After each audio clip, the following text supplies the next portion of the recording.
కేంద్ర ఆర్థిక మంత్రి నిర్మలా సీతారామన్ ఆదివారం పార్లమెంటులో 2026-27 ఆర్థిక సంవత్సరానికి గాను వార్షిక బడ్జెట్ను ప్రవేశపెట్టారు.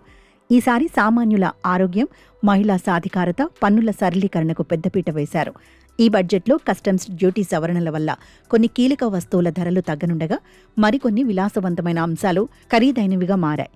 ప్రధానంగా క్యాన్సర్, అరుదైన వ్యాధుల చికిత్సలో వాడే 17 రకాల మందులపై బేసిక్ కస్టమ్స్ డ్యూటీని పూర్తిగా రద్దు చేయడం ఈ బడ్జెట్లో అత్యంత ప్రశంసనీయమైన నిర్ణయం. దీనివల్ల వైద్య ఖర్చులు తగ్గి పేద, మధ్యతరగతి కుటుంబాలకు భారీ ఊరట లభించనుంది. అదేవిధంగా మొబైల్ ఫోన్లు, విడి భాగాలు, ఛార్జర్లపై సుంకాలు తగ్గించడంతో స్మార్ట్ ఫోన్ల ధరలు మరింత ప్రియం కానున్నాయి. మహిళల కోసం ప్రతి జిల్లాలో ఒక గర్ల్స్ హాస్టల్ ఏర్పాటు, మహిళా పారిశ్రామికవేత్తల కోసం షీమార్ట్ వంటి ప్రకటనలు మహిళా సాధికారతకు అద్దం పడుతున్నాయి. పర్యావరణ పరిరక్షణలో భాగంగా సోలార్ ప్యానెళ్ల తయారీకి వాడే వస్తువులపై పన్ను రాయితీలు ఇవ్వడంతో ఇళ్లపై సోలార్ పలకల ఏర్పాటు చౌకగా మారనుంది. స్మార్ట్ ఫోన్లు, ట్యాబ్లెట్లు, బ్యాటరీల ధరలు తగ్గటం వల్ల డిజిటల్ విద్య, వినోదం సామాన్యుడికి మరింత చేరువ కానున్నాయి.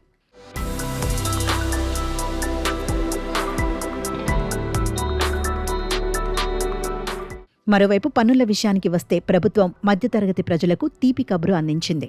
కొత్త ఆదాయపు పన్ను చట్టం 2025ను ఏప్రిల్ 1 నుండి అమలు చేస్తూ ట్యాక్స్ స్లాబ్లలో మార్పులు సూచించింది. కొత్త పన్ను విధానంలో స్టాండర్డ్ డిడక్షన్ను 75,000 నుండి 1,00,000కు పెంచడం వల్ల వేతన జీవుల చేతిలో ఎక్కువ నగదు మిగిలే అవకాశం ఉంది.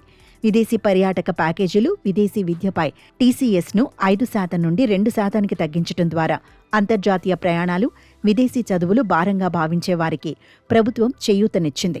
తోలు వస్తువులు, బూట్లు, చెప్పుల తయారీకి వాడే ముడి పదార్థాలపై పన్ను తగ్గించడం వల్ల వీటి ధరలు కూడా తగ్గే అవకాశం ఉంది. అయితే ప్రతి ఏడులాగే ఈసారి కూడా పొగాకు ఉత్పత్తులు, సిగరెట్లు, పాన్ మసాలాపై పన్నులు పెరగడంతో వీటి ధరలు సామాన్యుడికి మరింత భారం కానున్నాయి. స్టాక్ మార్కెట్ లావాదేవీలపై విధించే సెక్యూరిటీ లావాదేవీల పన్నుని పెంచడం వల్ల ఇన్వెస్టర్లు, ట్రేడర్లు కొంత నిరాశకు గురయ్యారు. ముఖ్యంగా ఫ్యూచర్స్ అండ్ ఆప్షన్స్ ట్రేడింగ్లో పన్ను భారం పెరగనుంది.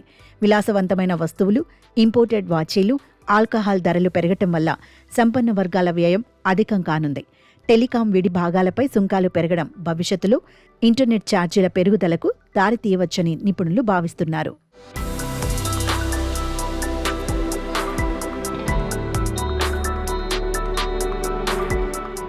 మొత్తంగా చూస్తే ఈ బడ్జెట్ సామాన్యులకు ఒకవైపు లాభాలను, మరికొన్ని సవాళ్లను మోసుకొచ్చింది.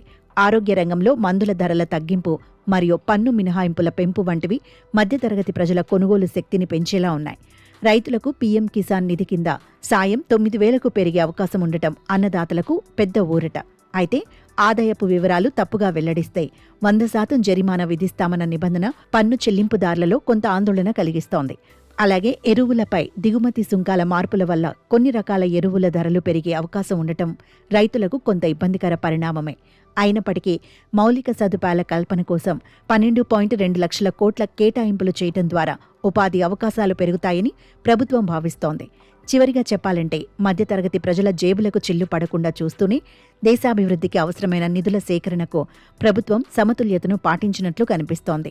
ఆరోగ్యకరమైన డిజిటల్ స్వయం సమృద్ధి భారత్ దిశగా ఈ బడ్జెట్ ఒక సానుకూల అడుగుగా నిలుస్తుంది.